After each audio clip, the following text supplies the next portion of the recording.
and give Ford the first round win of 2003. Right now, the race score says this: Ford 1, Holden 0, Mark Scape 2nd in race 1, Jason Bright 3rd. We go down to the top 10 and see that Greg Murphy fought his way back after 3 drive-through penalties to get into 10th position and pick up 69 points for the day. Jamie Whincup in his debut for the V8 Supercar Championship Series as a solo driver gets into the top 20. So too does Dean Canto. And back down, well, quite a few stories of heartbreak and mechanical problems. Max Wilson had his trouble, so too did Stephen Ellery. John Bowe posts a DNF for race 1 of 2003. What does all that tell us? Well, it tells us that the battle will continue between Stone Brothers Racing, Holden Racing Team, and maybe it tells us that we've got a lot to look forward to in terms of the new models of cars. The VA and the VY, as this season goes on, are just going to get closer and closer racing. The V8 Supercars was proudly brought to you by the Ford Falcon.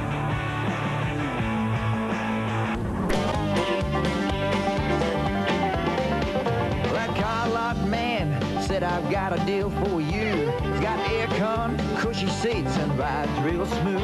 Well, I told him I don't care if the saddle looks good, 'cause it's all about them horses underneath the hood.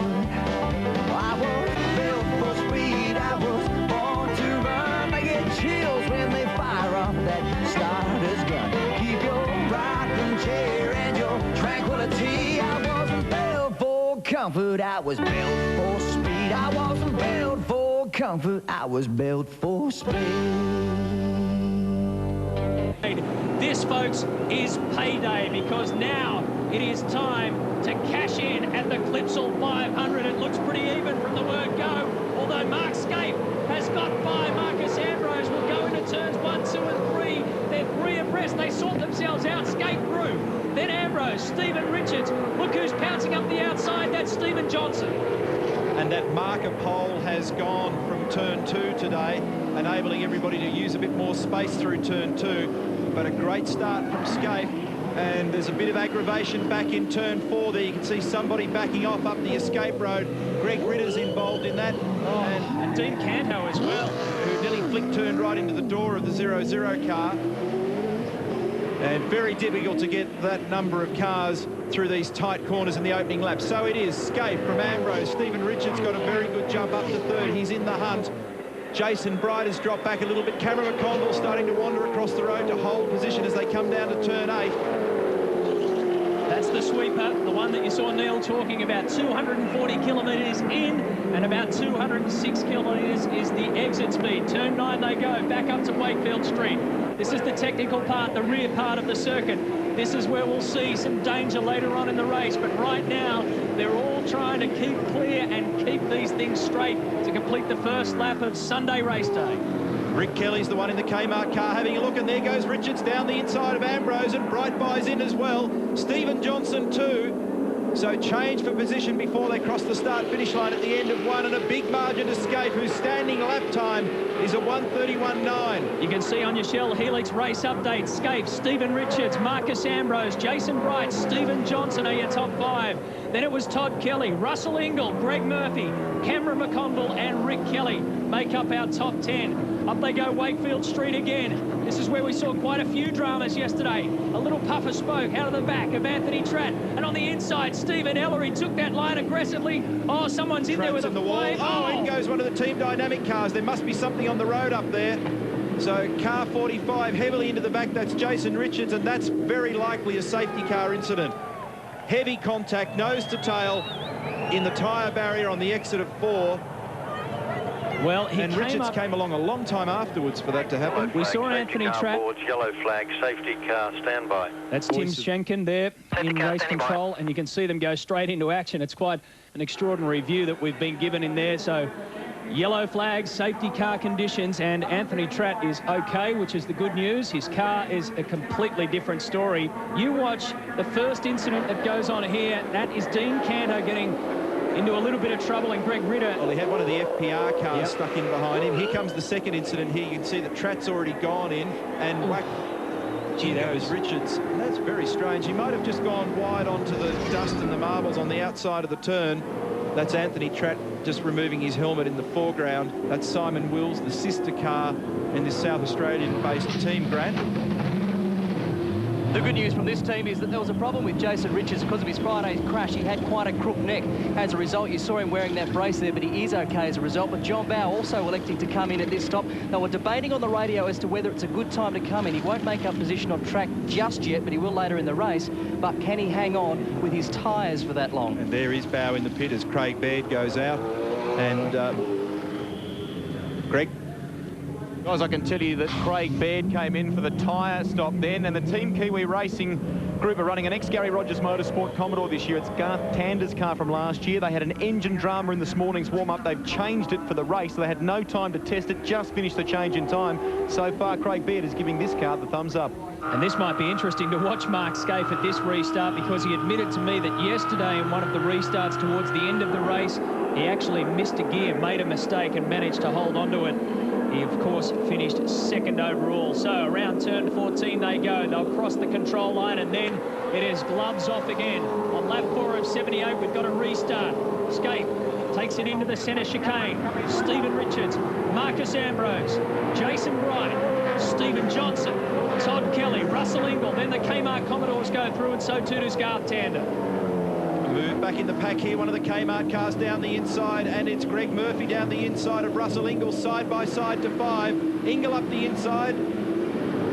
Real aggressive move in the pack there. Now's the time when you can make some space, and if you can get track position, and there goes Bargwana up the inside. He's making opportunities work for him at the moment as well. Dumbrell's the one that's coming off second best there in this early hustle. Paul Dumbrell had quite a few battles on his hands yesterday. We watched the battle group around 9, 10, 11 and 12 as they come through the astonishingly fast sweeper. What a view that is.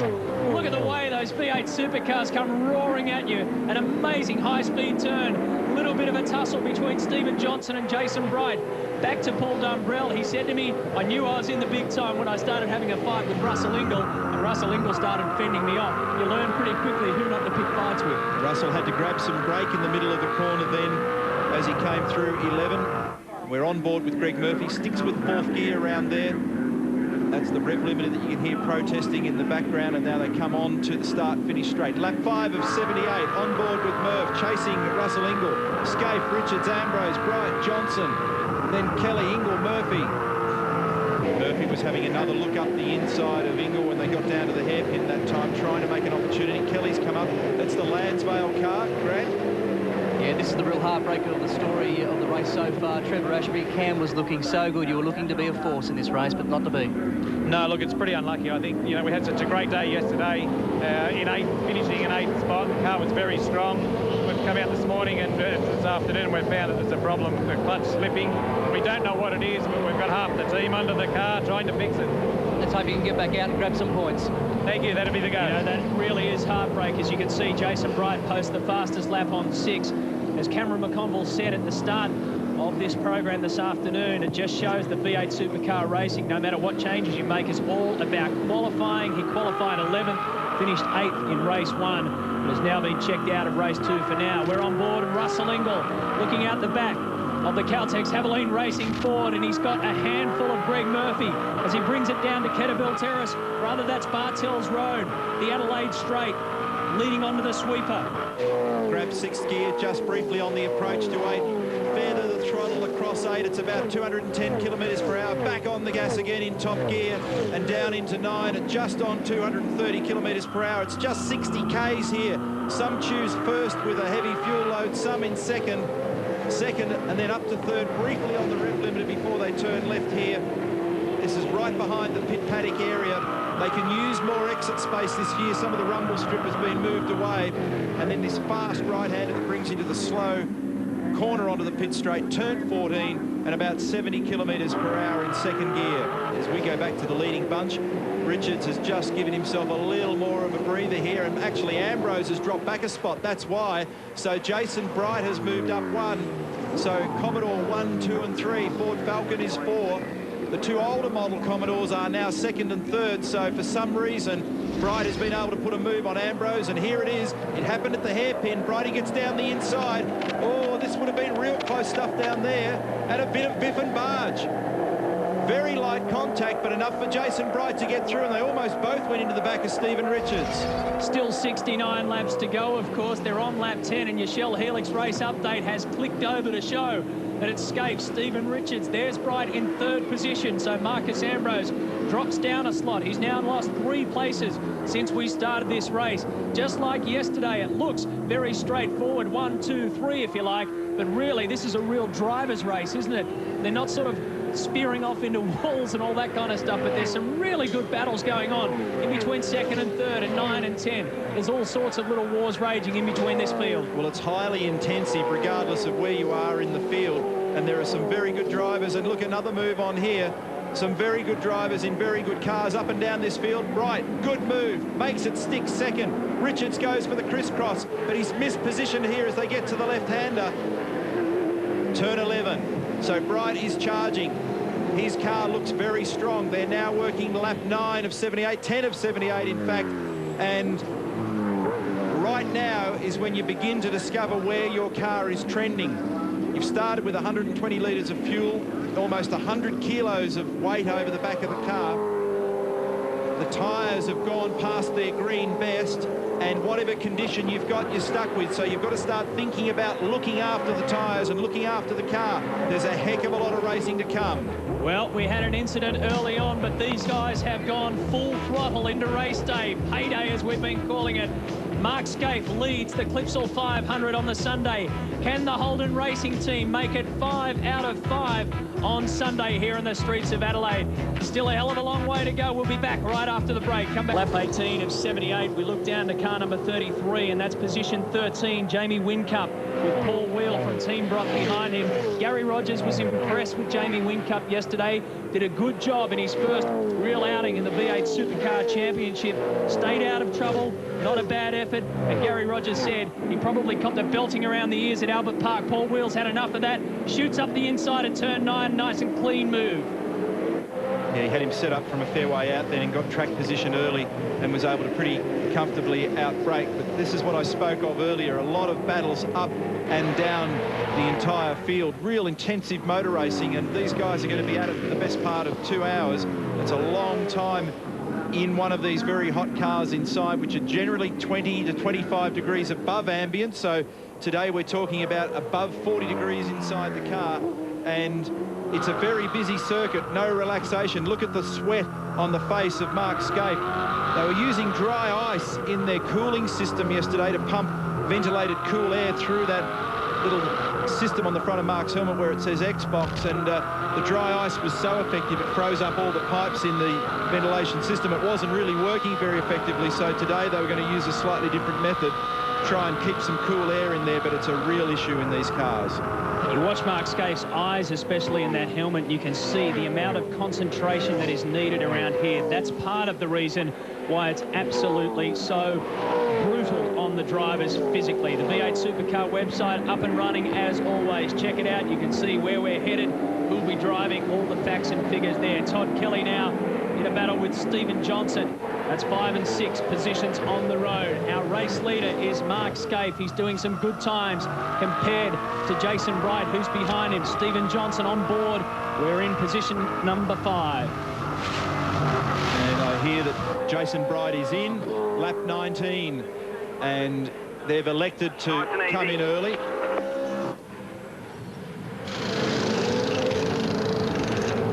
Calm efficiency is the key to these stops. Greg? Well, guys, I can tell you, this is a bit of a surprise having spoken to. Good stop from Team Brock, 9 seconds. But a little bit surprising, I've spoken to a few team managers up and down pit lane here. There's a bit of a plan among some of them to keep your best boots until the last 20 laps, right towards the end of the window, so they can have a real strong run towards the flag. So I was kind of surprised that Brock opted to, the Team Brock guys opted to pick with Jason Bright for tyres at this time. Well, very much so, Greg, and when you consider that he now has to do 58 laps on a set of tyres, and he's actually come back out with a fast car but in traffic. Oh, and he's making contact here with David Bernard as they make the braking run up into 4.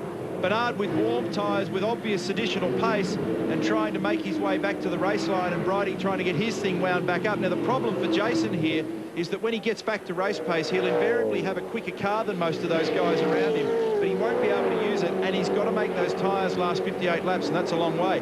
If I were them, I'd be inclined, well, look at this little battle here. Cars every which way. Dumbrell's in amongst it. So is Rick Kelly and Jamie Whincup, Jason Bargwanna. There's a whole bunch of them. Whincup was the winner out of all that. He was the only one to pick up a position, and he did it against the Kmart Commodore. Dumbrell got off on the very edge of the ripple strip on the exit of 11 that time. So perhaps, oh, look, here comes Bargs up the inside and makes it stick with a little bit of paint swapping. He certainly got to the B-pillar. He made it starting to get frantic out there. The point I was going to make, and I'll eventually get to it, Matty, is that perhaps what they're also thinking down at Team Brock is when their fuel window opens for themselves, it's legally open, they might want to get him in now and keep him away from that traffic so that he has clean air to run in and try and preserve those tyres over the distance. We got thrown a bit with that incident, but just to remind you, the pit window opened at the end of lap 2. It closes after lap 57. 2 compulsory pit stops, 1 for tyres, 1 for fuel. Scaife has further lowered the lap record to 1:23.2. and that is very quick. His margin over Ambrose, and again these manoeuvres go up and down the paddock. 6.7 seconds Scaife to Ambrose, remembering that Bridie's been in for those tyres. That was a 9.6 second stop. A drag down the Adelaide straight. Jason Bargwanna goes through. Now it comes crunch time at turn 8. The sweeper, Paul Wheel, takes it on. You don't want to be on the outside there, and we've seen plenty of videotape evidence. Here comes Dumbrell, dirty side of the road, 3 into 2. Will it go? Only just. They're still swapping paint. 3 cars wide. Whincup's in the battle. Welcome to V8 supercar racing. Well, he's certainly holding his own end of the fight, and Paul Wheel is making sure that he knows as well. Dumbrell in the wall. Dumbrell in the wall. Just clipped it. And you can see some smoke breathing out of the front right-hand side of Paul Dumbrell's car number 8. Back to turn 14. Rick Kelly on the inside as Whincup gives him room to move. And Stephen Ellery making a move on Dumbrell now. Has Paul sustained damage in the number 8 Castrol Commodore? There's a lot of smoke coming off here. Replay at turn 11, and it's already happened by this stage. Out wide, bang. Actually, it's just tyre and rubber belt contact, but it'd still be pretty heavy. Darryl Beattie.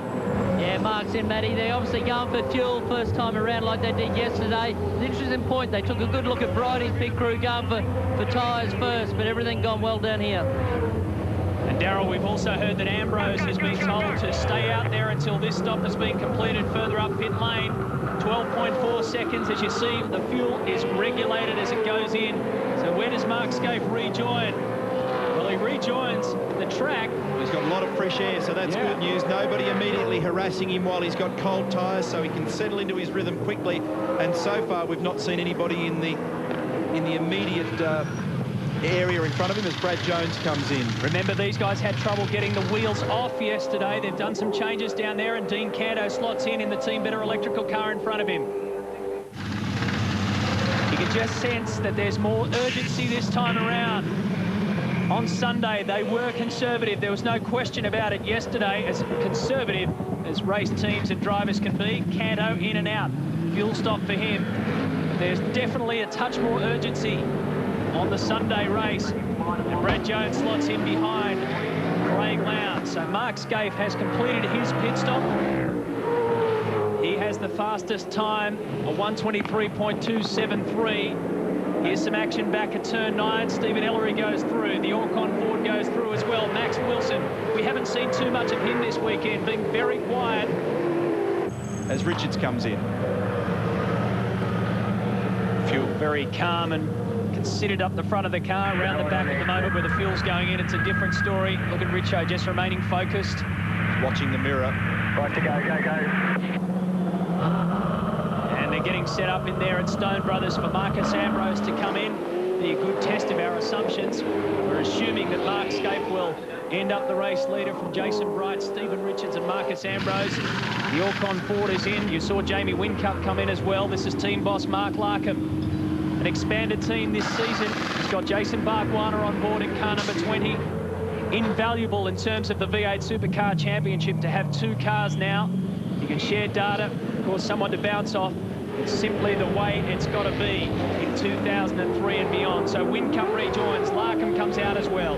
When it shakes out, we're estimating that Scaife will have a 7-second margin over his former teammate Jason Bright. Russell Ingall's also complaining to his team that his car's just got too much oversteer at the moment, which will be a pretty common complaint. A lot of cars at this phase of the race are a bit twitchy. Here we go, Marcus Ambrose, the big test for Stone Brothers Racing. His first pit stop. Stephen Johnson also will collect a change of fuel. We've got the Snickers watch on them. The guy down the left there is the crucial man. 12 seconds, 13 seconds, 14 seconds, roughly about 15 seconds for Marcus Ambrose. He didn't lose any position to Stephen Johnson in pit lane. He's put a lot of fuel on that car, so it may have started with something less than a full tank. Right, he's in, fuel. Wait. Go. Just hear the urgency in the voice there. It's a real fine line telling these guys to wait, and then blast away. And in fact, I can tell you that we understand that those penalties that were handed out to Greg Murphy for violating the 40 km/h speed limit in pit lane, they think out of Kmart that was actually him launching off from his pit lane area. Wasn't in fact zipping up and down. He's got a bit of paintwork, extra paintwork that he didn't need. Paul Dumbrell on car number 8. Here's Rodney Forbes in. The cars can be set to 40 k's or maybe even a fraction over. But it's very easy when you launch away from a standing start to actually punch through that speed, and that's what was happening yesterday. It's a real problem, as McConville has now rejoined with that problem rectified in that car, but he's many laps down and out of the game. Murphy, clean the screen and put some fuel in. This is what they'll be looking at. They were saying that as he launched away here, remember there is a rev limiter. Watch it.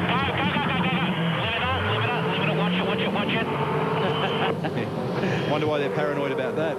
But this is the thing, the crew chiefs or the engineer or the manager, whoever's in your ear, everyone's got this urgency about them. The fact remains that you know there's not much you can do. You drop the clutch. You've got to very carefully balance the way you get the car out. If you don't use enough throttle angle, you'll stall it.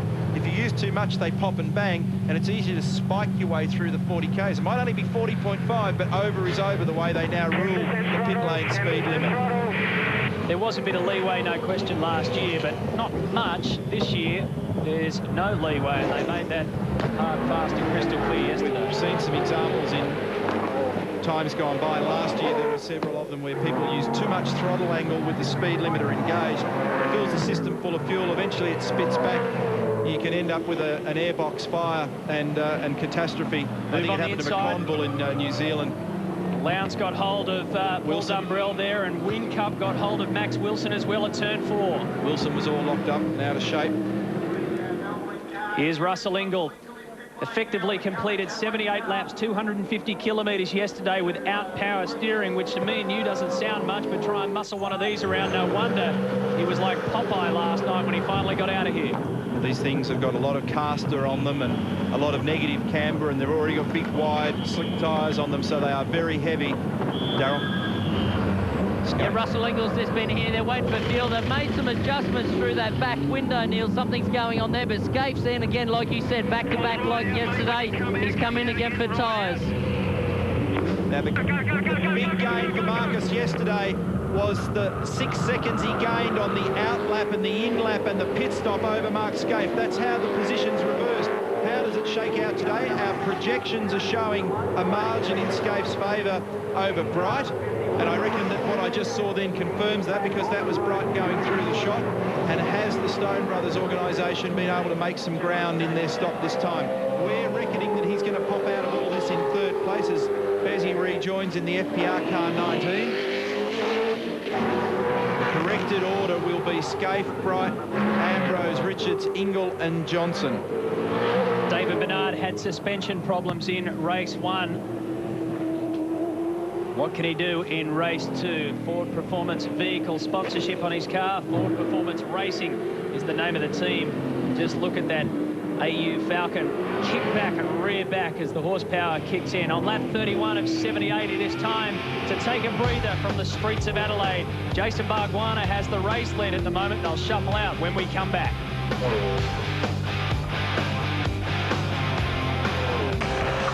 Marcus Ambrose makes his second pit stop within 4 laps of his first. This one is for tyres. The front runners have been going fuel first and then tyres. Darryl. Yes, Ambrose is in the pits, and behind him is Todd Kelly. These two teams fighting effort. They definitely want to try and get Todd Kelly out before Ambrose. There's a problem with the left rear with Marcus's car at the moment. The man there is having a few dramas, but the car here in front of me as well, they've had to turn it off just so they can get that left rear sorted. But the car there with Todd Kelly, they've dropped it on the ground there, as you can see, without the left rear on it. Oh, can you believe that? Look, just above your screen there as Marcus comes out, you might have just caught a glimpse. Oh, dear. They dropped the car off the jacks without the left rear on it. Go, go, go. So costly in terms of time, probably 10 extra seconds or thereabouts to get that thing all sorted out. And that will certainly reflect when, as Neil said, we shake down all the pit numbers and we get back into an official order. Stephen Richards is also pitted. Russell Ingall is actually leading on the road at the moment, but the corrected order, we believe, will be this man, Mark Scaife, with an 8-second margin over Jason Bright, Stephen Richards, who we were on board with a moment ago, then Stephen Johnson, Marcus Ambrose, Russell Ingall, and Simon Wills, I reckon, in the Team Dynamic car is going to be amongst it as well. So strategy has worked well for that team as Glenn Seaton comes in. Remember, Cito made a stop on lap 2, and so therefore he's a little bit out of sequence with everybody else, but it's fuel for car 5. You mentioned Simon Wills there, Neil. He had a distributor problem in race 1. In fact, he lost 4th gear completely with around 20 laps to go. He finished 16th overall. There's lots of support for Simon Wills and Jason Richards. Team Dynamic, owned by Kieran Wills and Malcolm Ramsey, now based in Adelaide. Great to have a team in South Australia in the V8 Supercar Championship. It's a double Kiwi assault as we watch another one. Kiwi, that is, leave pit lane, and that is Paul Radicic. In front of him is John Bower with the 888 car. On the road, their positions 21 and 22, respectively. This is Murphy, and this is a critical stop. Remember, Murphy, big problems yesterday. He's grabbed a gear, ready for the launch. It all happened. Oh, left rear slow here, Matty. Left rear slow. Oh, he's just dropped the wheel nut, I think. On the left rear. He had to grab something from the boom, and now it's affixed and dropped on the road and gone, but that was time lost. So several crews, the Ambrose crew, the Kelly crew, and the Murphy crew, fumbling the ball a little under the heat of battle and pressure. So this is the sort of thing, I tell you what, it's a much more difficult thing to cycle into the second day of a big event like this than most people imagine. Not just for the drivers, but for every individual person, every engineer, every mechanic. It's hard work, Grant. If you're keeping hold of strategies there, Greg Murphy, by the way, has completed both safety car. his fuel and tyres. We understand. And Ingall's hit the wall on the entry to the pit lane. What was all that about? You can hear that throughout the driver talk there, that somebody yelled out safety car because Rusty's hit the wall going into pit lane. So this might explain a little bit more once they get into the bay and check it out. Campbell Little on the radio. He actually didn't touch the wall, but gee, he went extremely close. It looked like he had real problems turning the car right into pit lane. Darryl? Yeah, these guys here have just done a normal pit stop. Everything seemed fine. They made that adjustment to the same thing with Russell's car like they did with Ambrose.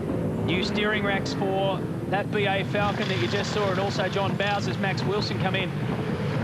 John Bower and Russell Ingall both had problems similar to each other yesterday, and in fact I can tell you that both of them ended up in pit lane entry trouble as well coming in there. It's a different rack, I understand, steering rack that is in the BA to the AU. Max 10% throttle, and there are 40 laps to go on the race. He's on board with Russell, and you heard the message to Max 10% throttle, so it's a very low percentage throttle. Right-hander brings you into the pit lane.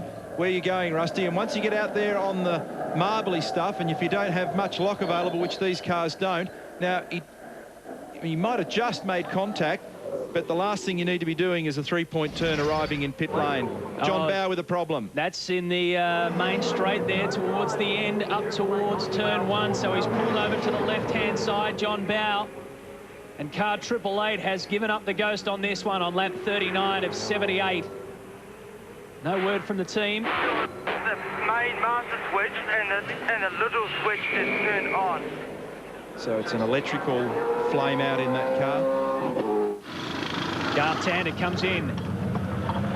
And we've got a safety car condition out there, so the yellow flags are out as we look at Jason Bargwanna. Back at the Orcon Ford Falcon. Late speed, mate. There's a safety car on the track. Tander is out and he's just been given the word. Safety car on the track. Mark Scaife has resumed control of this race because the pit stops are now being completed and all calculated. Good news for Jason Bright, who can afford now to give those tyres a breather. Remember, he took his tyres early, so he's got to carry them a long way. Very often in this situation, when they take a bit of temperature out of them and the pressure goes down a little, and then you recycle them another time when you get back on it, they'll recover a bit better in the second cycle. Incidentally, Bauer is still stranded on pit straight. He's got nothing on the dash of that car and is unable to refire it at the moment with Baird in Morris. So as Paul Morris gets a tyre change, Rusty. Phil Curtis, who's John Bauer's engineer on car 888, has been constantly on the radio to him. As you said, Neil, the car just died inexplicably. All of a sudden, the dash was lit up. It went out like the Christmas tree being switched off, and they cannot figure out why. They're giving him a systems check at the moment, but no luck in getting any power back to car 888 right now. Yeah, let's check out with car number 9. Rusty Whitey here, mate. What's it like to drive a car with power steering? bit lighter, mate. Yesterday was like a couple of those big dumbbells at the gym, you know, hanging off each end. But no, she's very nice now. Beautiful job. Lucky you're a supreme athlete, Russell. Hey, what's the rear of the car holding up like? I won't tell you how I built up my arm muscles, but anyway. Yeah, no, look, no problems at all. It's the track with the temperature is changing a bit. You know, you get a bit of cloud cover come over, and then all of a sudden the track gets going, then the sun comes out and it gets a little bit greasy. So it's varying on the temperature. You can see now it's nice and sunny, and it's sort of starting to get a little bit greasy. So your rear tyres will hang in through to the end now, you reckon, Russell? Yeah, well, we've just done our tyre change, so we timed that just nicely just before the safety car. And yeah, look, I reckon it's going to be right. You still have to look after them. You know, you can't stand on the things, you still have to drive it, but they should be okay. Mr. Ingle, I'd like to know what the three-point turn arriving in pit lane was all about.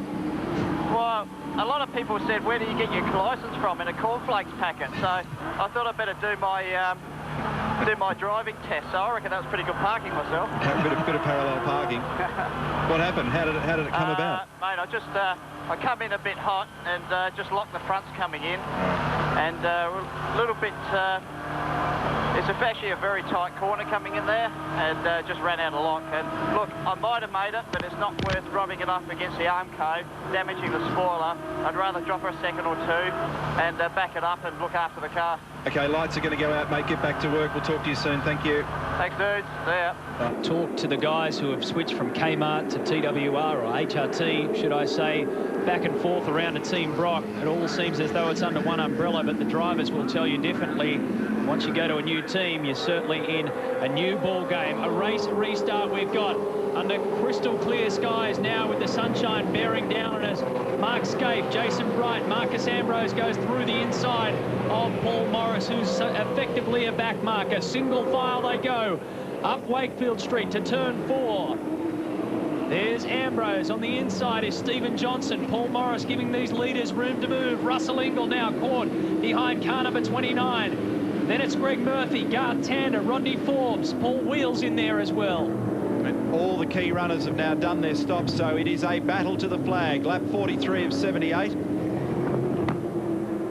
And the order is Scaife, Bright, Richards. Morris runs out very wide as now everybody tries to make room down the inside on the way to 8. Single file again through the sweeper. Team Better electrical car. Dashes ahead, a big puff of smoke out the back. And Brighty's got through on Richards, and Ambrose is going to make a fight of it as well. They'll be side by side to 11. A little bit of touch and a bit of contact there as they go through 11, and Ambrose takes that space back away from Richards. I can't remember the amount of times I counted Stephen Richards in a battle like that 12 months ago in his first drive at Castrol Perkins Racing.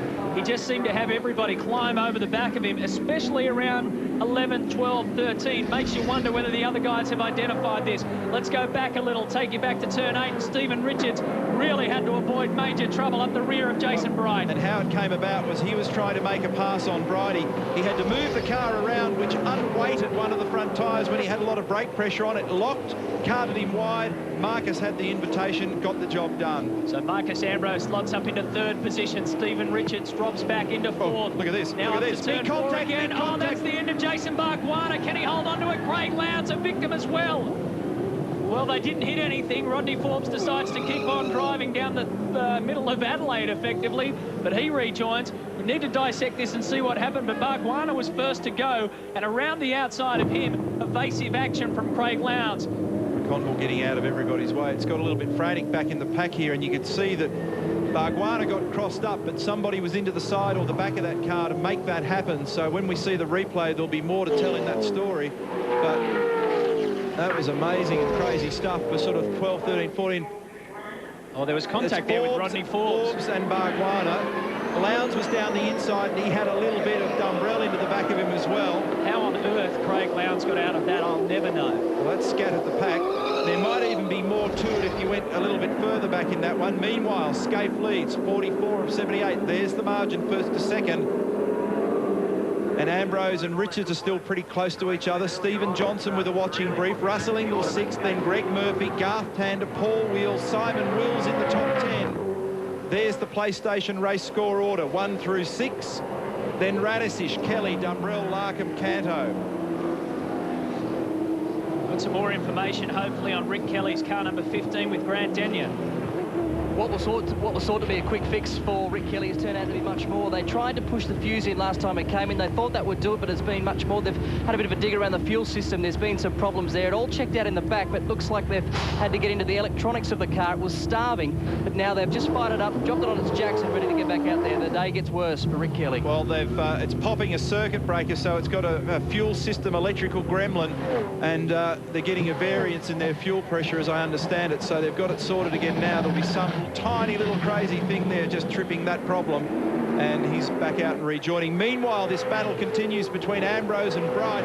Stephen Richards has dropped away just a little bit, so the battle for second is alive. It's all good news for Scaife. The margin's out to 1.1 seconds for the reigning champion, who has a new lap record of 23.2 or 1:23.2 for Scaife. We're on board with Marcus. You're looking at the VX Commodore of Jason Bright. It was the Holden Racing Team's newest car. Make it clean. Out of 2002, it went across to Team Brock when Bright made the switch, and they're just telling Marcus Ambrose to keep it clean through turns 1, 2, now up to 3. What an awesome sight on board the Pertec Racer. That's the best bit of this racetrack as you make that exit through turn 3. It's super quick. Here's 4 where all the trouble is, the red wall on the left, the escape road further up there, and that's Rick Kelly's car limping along without correct fuel pressure at the moment off to the left. Around 5, 6, and up to 7 they go. Oh, Ambrose gets a look here. He might make it stick. He does. Good move for second. Bridie got a bit wide on the ripple strip. Couldn't get power to the ground. Got crossed up. Richards buys into it as well down the inside as they make the fast run to 8. This is where it's grit your teeth stuff. He's got position. He's up alongside and makes it move. Oh, that's an incredible move on the inside of turn 8. Jason Bright could have been in all sorts of trouble there, but Stephen Richards has got him. So Bright, in 3 turns, has lost 2 positions. Now down to turn 9, 10 and 11. Stephen used first gear to launch off that corner and protect himself from another attack from Jason Bright, and just jumped away a little bit, so that has all shaken that pack out in a hurry, and it looks like Bridie might have just used a little bit much perhaps of the rear tyre, and he's drifted back into everybody's clutches now, including Stephen Johnson. Scaife is disappearing. The margin now is out to 3 seconds, Scaife to Ambrose. Well, he made up an entire second while the minor places on the podium were bashing each other over their head around the back of the track. They're the offenders. Jason Bright is slotted back to 4th. Before that lap, the difference between Scaife and Ambrose was 1.9 seconds. It is now 3.09 seconds. So Mark Scaife really enjoys it when people behind him start throwing punches, because it's clear road. RPMLive.tv will take you through all the activities of racing worldwide motorsport with Billy Woods and the entire team. rpmlive.tv. Check out the website. You can also collect all your gear there. Back onto the Adelaide Straight we go. We're looking at Russell Ingall's car. Scaife is still the only car running in the 23s at the moment. The rest of them are in the 24s, and all those involved in scraps are even well beyond that. So Scaife is making hay at the moment and uses that advantage, that clean air, to keep the car straight. See, Bridie got crossed up again, then under brakes. He had the rears lock up very late in the stop, and that suggests that the rear tyres are just a little past their best. Now, remember, he took his tyres early. He took his tyres early in this race. It was as far back as lap 19, so he's making those tyres go further than they would probably ideally like. He said to me just the other day, incredibly, it's all about rear tyres. This entire weekend is all about rear tyres. He should know. He's won here before, back in 2001. Can he do it again? Well, Jason Bright is caught with 3 other people in front of him, and at the top of the tree is Mark Scaife. Could he become the first person to win at the Adelaide Clipsal 500 back-to-back? Lap 48 of 78, you're on your home of motorsport, and this is round 1 of the V8 Supercar Championship. Welcome back to a 78-lap race that has developed into a 40-lap sprint to the finish, and Russell Ingall here dicing for 6th place. He looks like he can make a move on the inside of Junior Johnson. Can he pull it off? He does. He digs in, holds position. So the Enforcer is on the move. Up to 5th now, ahead of Junior Johnson. Ahead of him on the track, Scaife, the race leader, by 2.2 seconds. Marcus Ambrose has cut 0.8 of a second out of that in the last couple of laps. Then Richards, then Bright, and then Ingall and Johnson and Murphy lurking behind as well. And Billy, what Marcus Ambrose has been doing in the last couple of laps has been what they tried to do all last season. Chip away, and every green box that you see in our comparison there means that he's been chipping away successfully. On lap 50, he was 0.2 of a second quicker. On 49, the same. On 48, 0.25, and on 47, 1/10 of a second. So he's certainly gaining speed on Mark Scaife and gaining track position as well. Notice that once Marcus was clear of the battle, he too was able to get into the 23s. Safety car out. One of the shell cars has buried itself into the gravel. Yeah, that's Max Wilson at turns 1 and 2, so he's missed it completely and gone straight ahead. That will certainly... Look at his windscreen. Sorry there, Neil. Something has collected Max Wilson and his eyes. He's got something in his eyes here. He's got glass in his eyes. Yeah. So we're not really sure exactly what's happened there, but Max Wilson is in a fair bit of pain down at turn 1. You can see that something has shattered in the windscreen. He's asking for water from the crowd or from a marshal. The Brazilian in his 2nd year of V8 Supercar racing, former Formula 1 test driver and champ car driver. He's got a cut hand there. So some damage not only to the race car, but the race driver. Max Wilson has had big trouble at turn 1. Watch this car come in from the right-hand side of your screen. He should park it effectively, so the damage has taken place well and truly before that. That was the end of the situation. Very hard to understand what's occurred there. So maybe something has shattered. There's a huge hole at the top of the screen. If you look carefully where the signage is, you'll see it's already happened, so something's hit him up the main straight, or possibly before. Something's come off another car. I think that's one of the cars that's got the tear-off system on the windscreen as well, and there's what I told you. Yeah, a rock or something has gone straight through the cab charge sign. We are trying desperately at the moment to ascertain what it is that's hit this car. Well, the way to do that, the best that we can do at the moment is to just shuffle back through the field and see which cars have pieces and bits missing off them, and we've managed to track down one. Now, look at Craig Baird's car there. They're pulling a piece off the left rear. Do they get it all off? That's the question. Yeah, we're not saying that this is exactly the problem, but... And that's you can see where the bit is. It's in his hand. It's certainly not in the middle of the road. And the bit, it's very difficult to tell, but the stuff that I saw dropping on the road before looked bigger than that. It looked like a cord section from a wing, or it looked like it could have been an under tray or a component or part of the under tray. But it did. I reckon it had signage on it. So if anything, look, I don't know. Fingerprints. Go down and get some fingerprints off it. But let's just have another look and see if we can really find out what's happened, because we can obviously see what the effect is. The cause, we're not really sure where it came from. So that's Paul Radicic going through. His car looks pretty clean and intact. Paul Dumbrell's got a bit of damage, but nothing to speak of. Then Dean Cantor goes through. Now, this is when we decided the problem just came to... There's a bit that's just landed. Yeah, so... And there's another bit. And it's that's a very substantial bit of something. Very difficult to work out what it is. It's black and it's big, and it's enough to do pretty substantial screen damage. The bottom line is that Max Wilson is out of this race. However it happened. Thankfully, he's okay. The windscreen of the Shell Helix, number 18, BA Falcon, is not, and it has been removed from the track. If we spot a car missing a wing, I guess we'll find the culprit. The only thing that we could see was Craig Baird's car, but we're certainly not saying that that was the problem. Rusty might have more for us. Well, Matty, we're down here with Dick Johnson at the moment. I guess for you, you thought for a moment this may have been shades of the early 80s. For you, it looked like maybe something from the bridge. Can you believe that? Yeah, it's a bit unfortunate. You know, that's one of those things. But if it was going to fall out of the sky, I'm sure it'd hit us the way we're going. But hopefully we'll be able to keep the other car up there and running. Obviously, you've seen, you're talking to the boys. How is Max? He was a bit, you're a bit worried about Max. Yeah, well, he obviously got some glass in his eyes, but he appears to be okay. So when he gets back here, we'll just check him out. I'm sure the medicos will take good care of him. Thanks, Dick. All right. Well, Dick Johnson there talking about the bad luck that's been coming the way of the Shell Helix racing over the years. Marcus Ambrose now moving up on the inside or outside of Mark Scaife. So we're looking out the rear of the number 1 Commodore.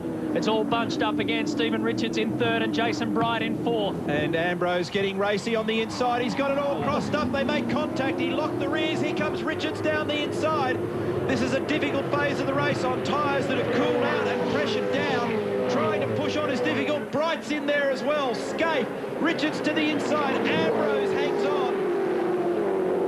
They all went through safely in the end, but it's going to flare up again down to turn 9. Scaife will go through. Ambrose gives a push to Richards, and Ingle gets sideways. Big chaos. Russell got crossed up, and Stephen Johnson made a benefit then.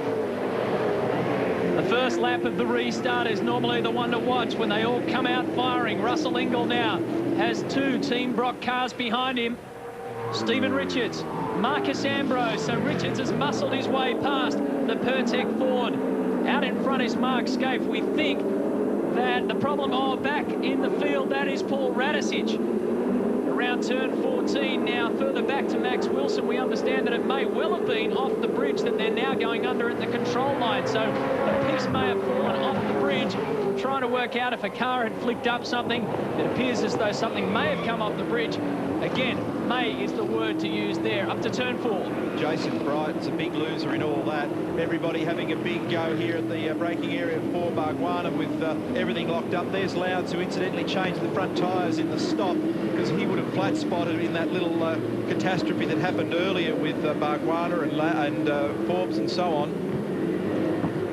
Well, real chaos at the restart, and it was triggered when Scaife was having to run defensive. His tyres weren't looking good when he was at the restart.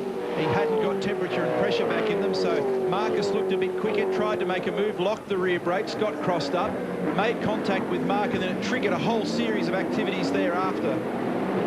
And isn't it funny on this circuit how normally a trigger effect starts at turn 7 and doesn't finish until the end of turn 9. They sort themselves out to get through that high-speed turn 8 clearly, and then it's gloves off again, and let's get back into fight zone.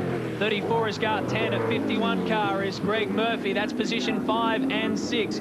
Russell Ingle is right up the tail of Greg Murphy in the Kmart Commodore. So Ingle holding down 7th. Jason Bright has slotted all the way back into 8th position now. Car number 50 was, as Neil said, the big loser out of all that shambles at the restart. We're on lap 57 of 78. Some lights on for Jason Bright as he makes it through turn 4 cleanly this time. The reason that everybody has the big go on the restart is that it's about the only opportunity you get where you might be able to pull a surprise move, and different cars, depending on their setups and the way they've gone about this race with the pressuring of their tyres, respond in different ways. Once everybody gets back into a normalised pattern, it's very difficult to be able to pull a move on someone unless they've got a car that's really going backwards. Now, Bridie's probably got one of those a little bit because he's been struggling with rear tyres for a little while now. On board with Murph, makes a good move down the inside of Garth and got it done nicely. Oh, more problems for Jason Bright, locks the rears and parks at an odd angle. The yellow flag flies. He'd just been given a message to bring it home, but he's really struggling with the rear end of that car and has dropped a bundle of placings. Oh, look at the amount of spots that he just lost there. I saw Cameron McConville go past and he was in position 31. So Jason Bright has rejoined all the way down the tail of the field. Effectively, I'd say around 30th position. It'll trigger over. The pit window, by the way, is now officially closed at the end of lap 57. Contact here, big trouble in the final corner. There were people going every which way. More trouble between Richards and Ambrose makes a move into 4, still side by side with Richards, who hangs on to 5. Marcus Ambrose has come back from this restart and gone shoulder to shoulder, not only with Mark Scaife, but now Stephen Richards. While Ambrose was tangling on one of the Valvoline Cummins cars, that's Jamie Whincup at turn 4. Look at the smoke pouring out of another one as it goes through.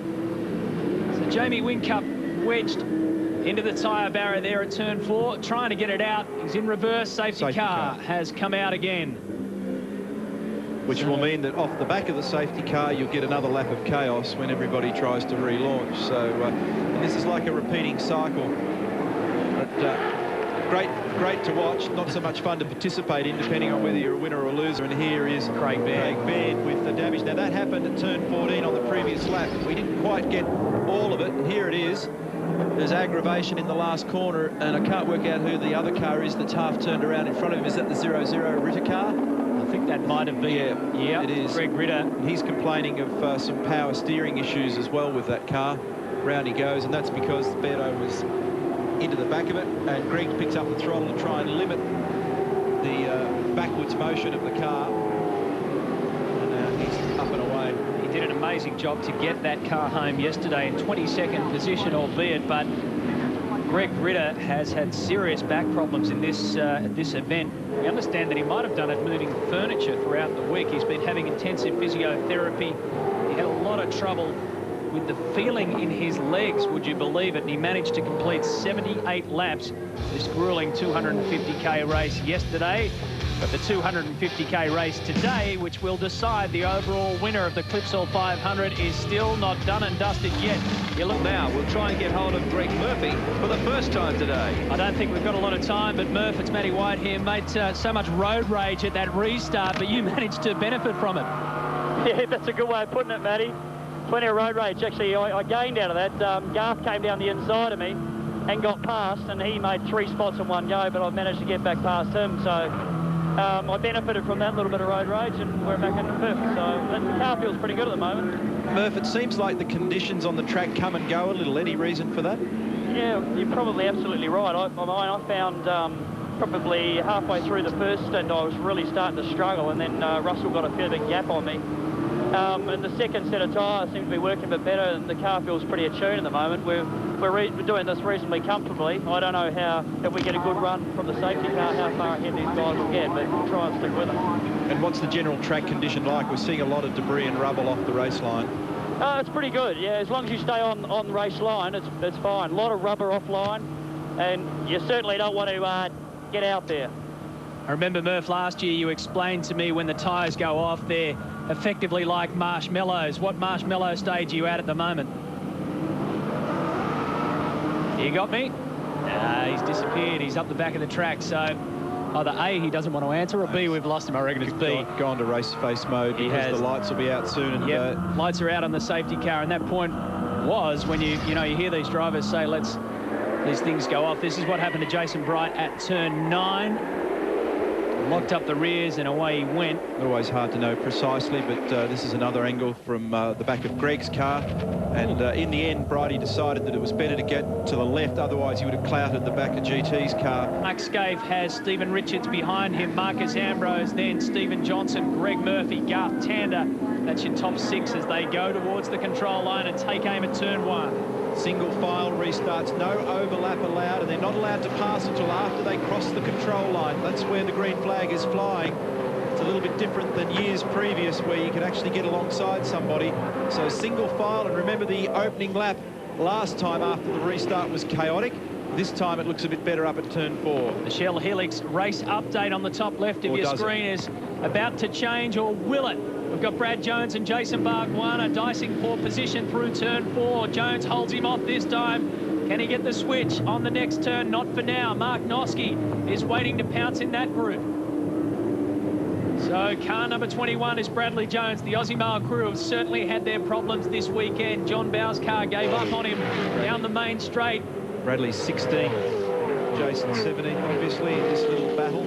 And this is chock full of a lot of cars. There's a whole bunch of them. Bradley, Bargwanna, Bernard, Noske, Bright, who's just dropped a pile of placings to 20th. Look at this down the inside for Lowndes. A lot of people making moves under brakes going into the hairpin at 9. Noske coming off worse for wear there as Bernard has a look.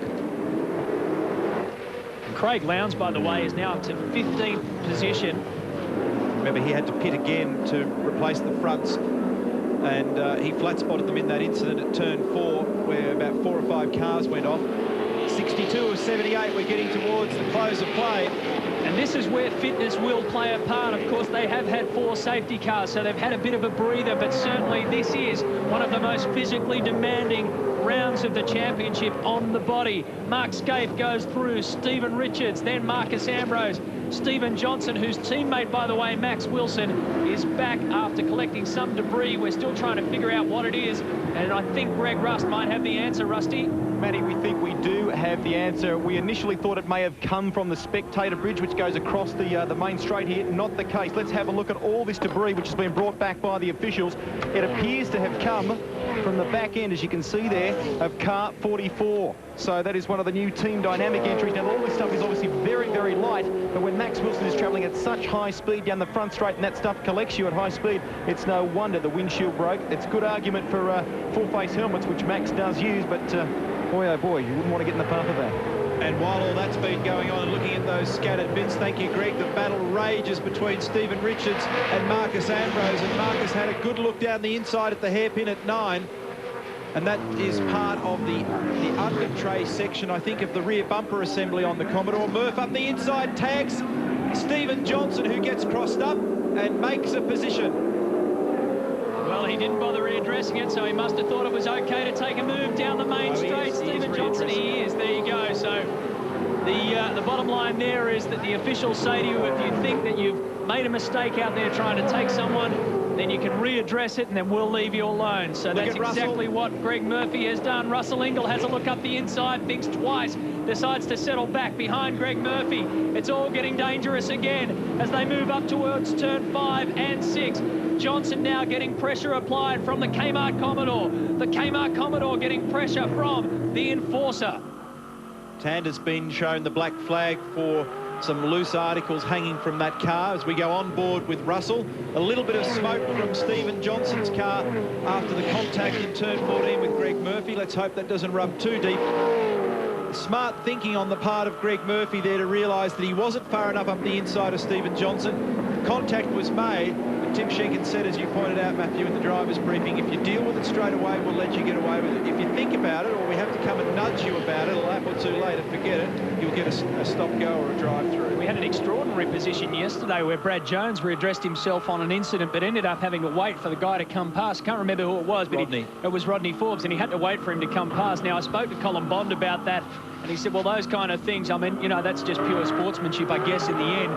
They're just thinking more about incidents like the one that you just saw. So, across the control line we go. I'll give you the order. Scaife, Stephen Richards, Marcus Ambrose there in 3rd position. He's 2.18 seconds behind our race leader. Stephen Johnson, Greg Murphy, Russell Ingall make up your top 6. Down to the top 10 we go. Shows Paul Wheel up to 7th position. He's made up 7 positions. And Dean Canto has climbed 9 positions since the start of this race to be in 11th. But take a look at Craig Lowndes. 21 positions he's made up. He's 9.9 seconds behind Mark Scaife. The Ford Performance Racing Cat car is currently in 13th. Darryl Beattie. Yeah, Garth Tander's in the pits. They're pulling the rear bumper bar and the lights off the back of this car that have been flapping. There's still a few pieces dangling, and they've made that opportunity to put some rear tyres on it as well. Oh, and one of the better electrical cars has tagged the wall on the exit of 7. Yep, and that is Dean Canto.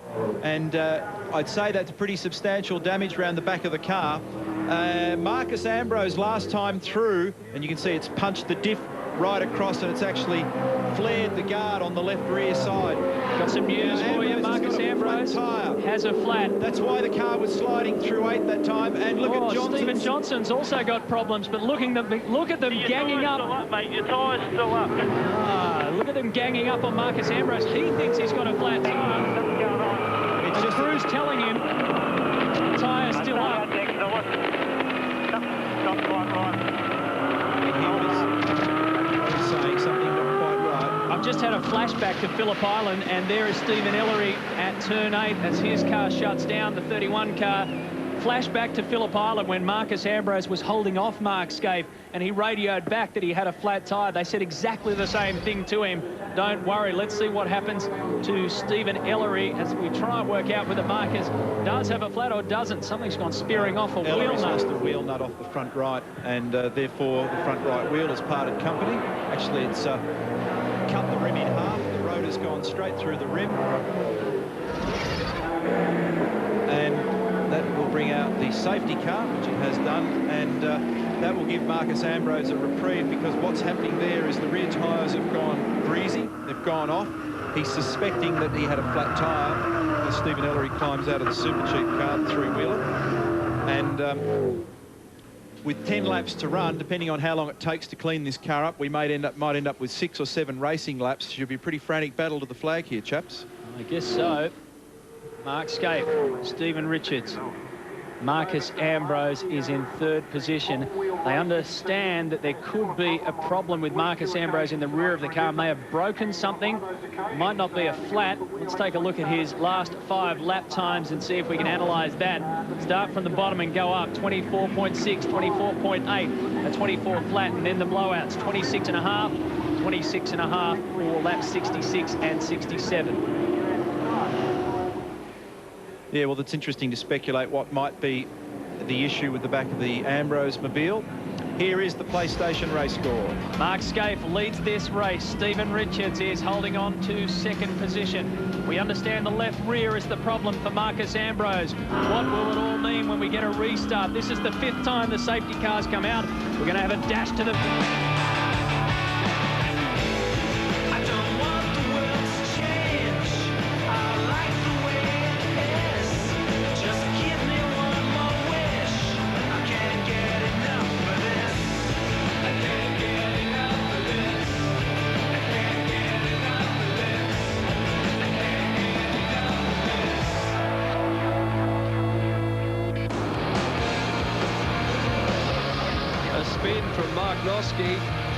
At the Clipsal 500, 69 laps down of 78. That is not, incidentally, why we are under a safety car now. We had a couple of incidents. Other than that, Canto was parked after turning it around, and Stephen Ellery lost a wheel nut and then the entire wheel on turn 8. They're just retrieving Canto's car there on the back of the truck. But the big question now, and it is a massive one, is what does Marcus Ambrose do? That's the Stephen Ellery situation still to clear this track.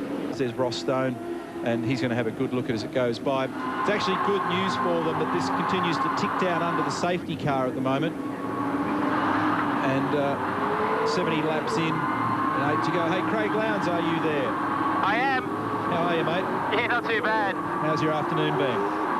Yeah, not too bad. I've bent the steering sort of halfway through the race. I clip one of these magical tyres on the curbs as I do, but really the car itself is a big improvement from yesterday. It's although I've done more laps, but the guys have done a fantastic job, made some changes and really improved the car. You've got up to position 11 at this point, CL, so that's pretty good effort. Yeah, we haven't finished yet. I think there's about 8 laps to go. You don't mind mowing through the field around here at Adelaide, do you, mate? Yeah, it's something I don't really enjoy that much. It's pretty hard work now. These guys in the competition that we were in now at the moment is so strong. But look, I love the track. It's a great day here in Adelaide, and what a better way to do it. And instead of, I guess, sitting up in the air conditioning commentary box with Neil Crompton. It's very pleasant, I might mention here too. Tell me your impressions of the BA versus the AU. Do you reckon there's more turn in this car, which was our problem last year? You see, all those years of you and him. Hello, yeah, Yeah, I can hear you. Together. We just thought you were ignoring him like you normally do. Oh, exactly. Well, you know, you asked me a technical question, and I'm just a driver, but but really, look, the BA car is a marked improvement on the AU. It's something that we've got to develop more yet, but look, we're pretty happy with it. We haven't done as many miles as we like, but really, to come here, we just got to score some points and see how the rest of the year goes. Okay, mate, let you get back to it. The lights have gone out on the safety car. Chat soon. See ya. Thanks, guys. See ya.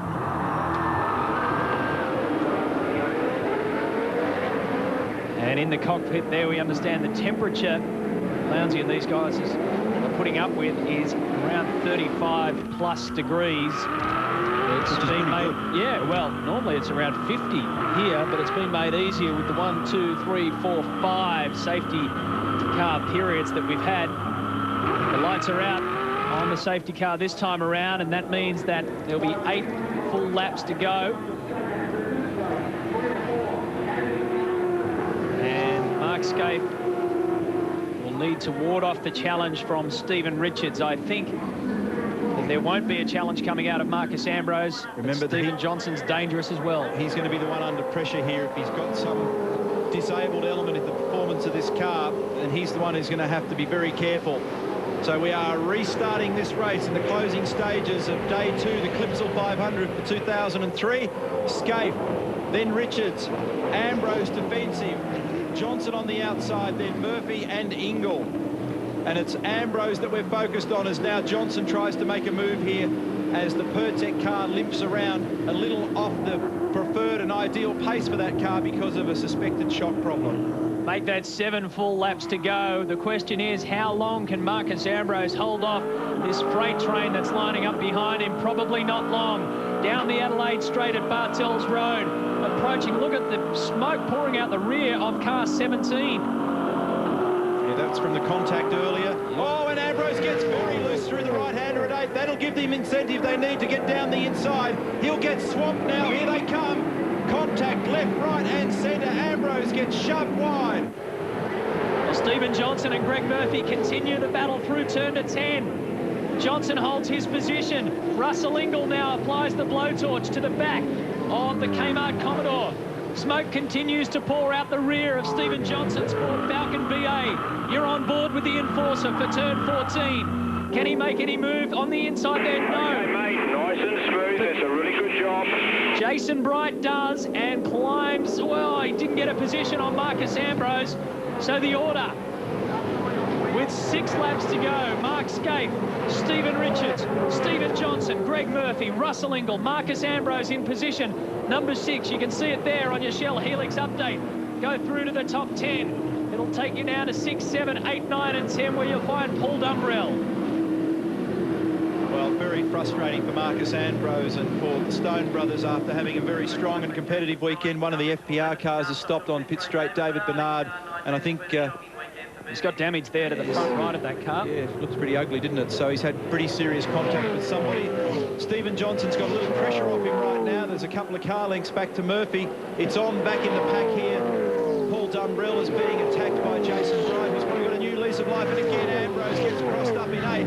The car is not behaving nicely through there, and it sets off everybody having a look down the inside in the braking area at 9. Paul Wheels had a crack and got through. Todd Kelly's had to go really wide, right over to the left-hand side. Paul Dumbrell sees the opportunity and takes it. On the inside of that, another Team Rock car. That'll be Bright back there. While all this is going on, Mark Scaife is just licking his lips at another championship round victory because he is out in front with clear road ahead of him and around about a second difference between himself and Stephen Richards. So Scaife, Ingle, Richards, Johnson, Ingle now. He's passed him. Murphy is in 5th position, Paul Wheel in 6th, Greg Rust in pit lane. Well, David Bernard, just tell us what happened. Yeah, Bargwana went right down the inside of everyone. Pretty dirty down there, and everyone sort of had to stop and get out of his way, and I had nowhere to go and locked up and nailed, I think it was Brad Jones in front of me. So it wasn't Brad's fault, it wasn't my fault. It's just one of those things, a bit anxious towards the end of the race, I think. Quickly, you use the term dirty. What are the track conditions like at the moment? Oh, the track's okay. It's greasy and it's quite hot and slippery, but yeah, down the inside it's pretty dirty and most drivers keep away from it. Hard luck. Thanks. Well, further back down the order here, Todd Kelly's having a real battle after motocrossing through 9 before. Bright's in there, and so is Dumbrell, and Lowndes buys in. Marcus Ambrose is having to drive down the white lines to try and stop himself from being attacked by all and sundry. And that car misbehaving with a problem in the rear suspension somewhere, or some sort of a problem that's making the handling unstable at the back at just the wrong moment. Replay shows the aggravation at the final turn. Murphy gets crossed up and Russell gets through on the inside. He's become something of a turn 14 pest, Russell Ingall. He's been down there bothering everybody that can move, and Stephen Johnson's had big trouble. Stephen Johnson with front and rear damage at turn 14. So he has completely missed the Mistral hairpin. Wow.